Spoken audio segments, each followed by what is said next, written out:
Hey guys, just gonna do an update on Navy. So we've been waiting for results from this CAT scan, and they just called us back like 5 minutes ago. So we went in a week ago from today, to get the CAT scan, and they originally had told us, I think I said in my last video, that they said that she would not need sedation, and so we scheduled an appointment. And then they called back and they're like, she's too little, she needs sedation. So then we had to move the appointment. So anyways, we went in at like 9 in the morning.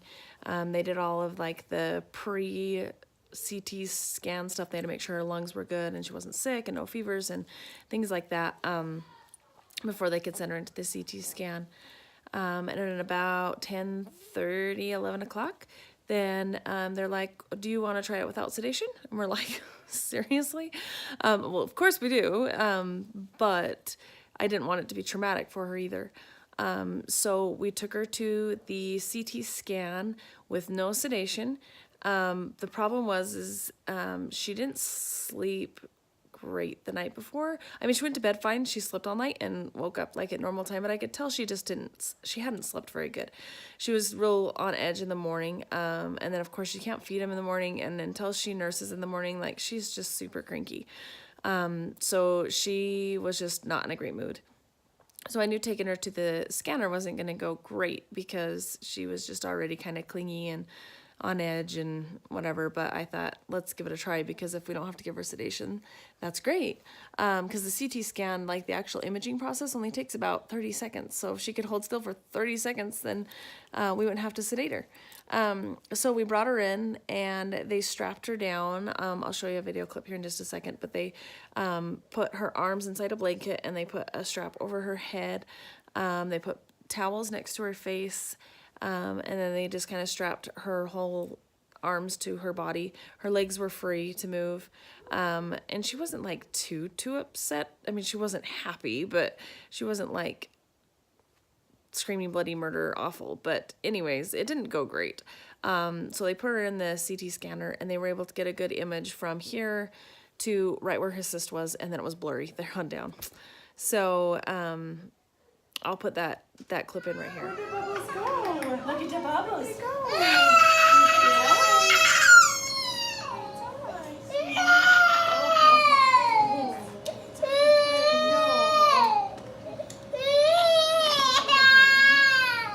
No, I wish. He's my only kid that didn't go. Like, of course. I'm gonna have to go through all sorts of stuff, right?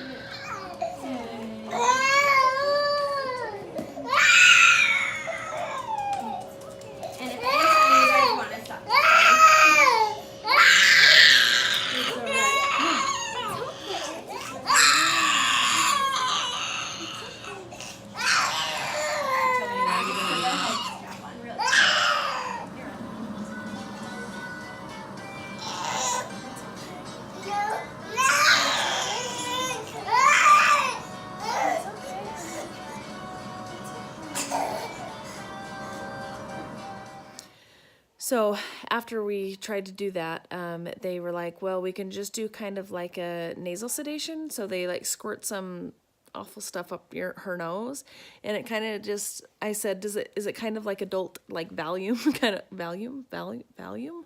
Is that what it is? That sounds really weird, but Valium? I don't know. Anyways, it's kind of like makes her, she's still awake and aware, but she's kind of loopy and a little like, woo, kind of woozy. And then we wouldn't have to put her under full sedation, which would make her really tired and stuff all day long. They said this one has kind of the same effects, but it didn't end up having awful effects. So they got syringes with this stuff in it, and they went up both nostrils and just shot it up. She actually handled it really, really well. They said that most babies kind of gag and spit, and she just swallowed it down. I'll add a clip here with her getting that. Do you want her sitting up or laying back? Kind of back like that. This is main stuff. This is not good. Okay. I know, swallow. Swallow. I'm done. Thanks. I know. And I wipe her nose. And then that took about 10 minutes to kick in. So as we walked down to the CAT scan, she was super loopy. Somebody's a little woozy. Gonna try this again. And then they laid her down into the CAT scan again, and she fought it a little bit, but I was able to get her quite settled. I just rubbed her forehead. She watched a little show on my phone, and they moved her into the scanner, and they just did it really slow. You know, they brought her in real slow. They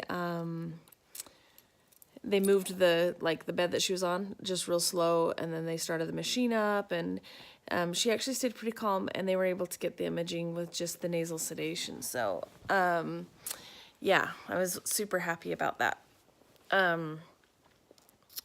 After the CT scan, she was actually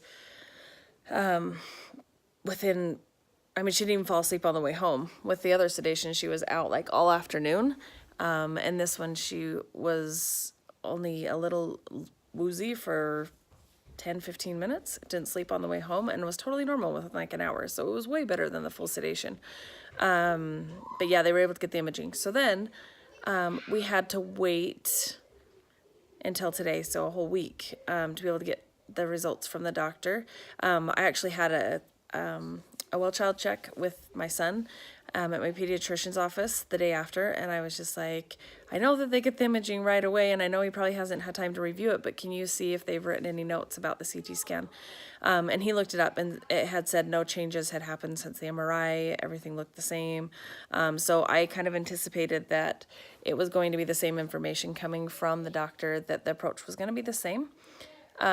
So on Tuesday, I called the doctor's office, and he hadn't had time to review him with neurosurgery, but the nurse talked to the doctor, and he said that it was kind of starting to look like they wouldn't be able to get it from her nose right here. They were going to make about a 1/4 inch incision in her nose right here, and it was looking like they were going to have to open her up. So by that, I mean they would have to do a zigzag incision from ear to ear, peel down her scalp, and go in it the other way, and neurosurgery was going to have to be involved.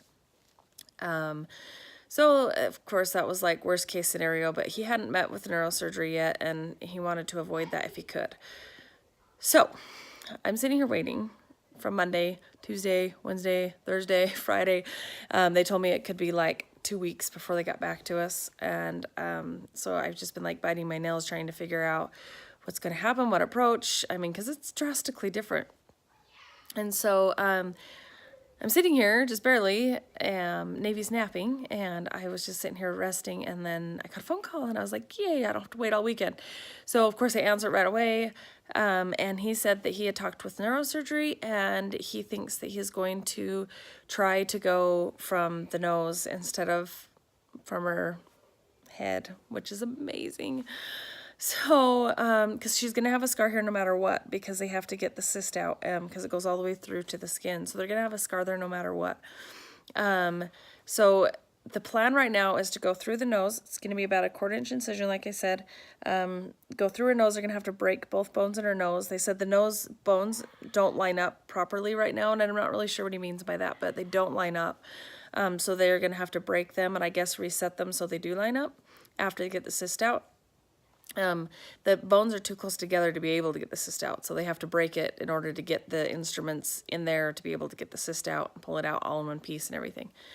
So he said if all goes well, he's going to be able to go into the nose and in through the skull, and then pull the cyst out intact and in one piece and not have to go through the skull. He said he is going to have neurosurgery on hand in case it comes to where he can't get it out. And the neurosurgeon will come in, and they're going to have to do another incision on the top of her head and get it out that way. But ultimately, it has to come out. I mean, there's not a whole lot we can do about it. So, yeah, she may have a scar both ways, but so we really don't know anymore. I mean, honestly, the CT scan was kind of pointless because it didn't give us any more information. So, the surgery is going to be scheduled for sometime in April. They said about middle of April. And then when they go in, they're going to, just go in through the nose and hopefully get it all out that way. It's going to be as long as it just goes through the nose, it'll just be 1 day in the hospital for recovery. They got to put on antibiotics and make sure that they didn't make any holes in the sac around the brain, so no brain fluid leaking anywhere. Obviously, that would be a problem. So, they'll observe her for 24 hours. But other than that, we don't really have any more information. So we'll get the appointment scheduled, and then I'll do some videoing and stuff there. So anyways, that's where we're at so far. So fingers crossed, happy thoughts that it's going to be able to come out through the nose. So, oh, and he's not even sure if she's going to have a rhinoplasty down the road. It's just going to depend when he gets in there. He's not going to know until then to see where the bones are and how he can align them when he puts it back. So hopefully this is just the only surgery she needs. So anyways, yeah, fingers crossed for us. See you guys.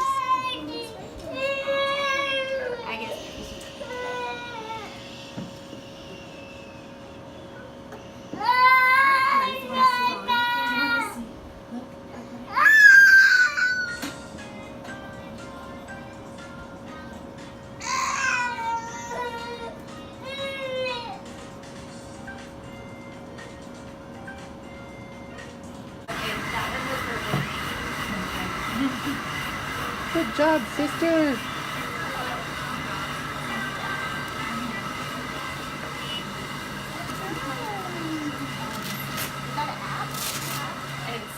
I had to add this clip right at the end. I forgot to say right when she came out of sedation, she was kind of loopy and she was nursing and she was just laughing and laughing and laughing while like giggling. So anyways, it was cute. So I'm going to throw that in there.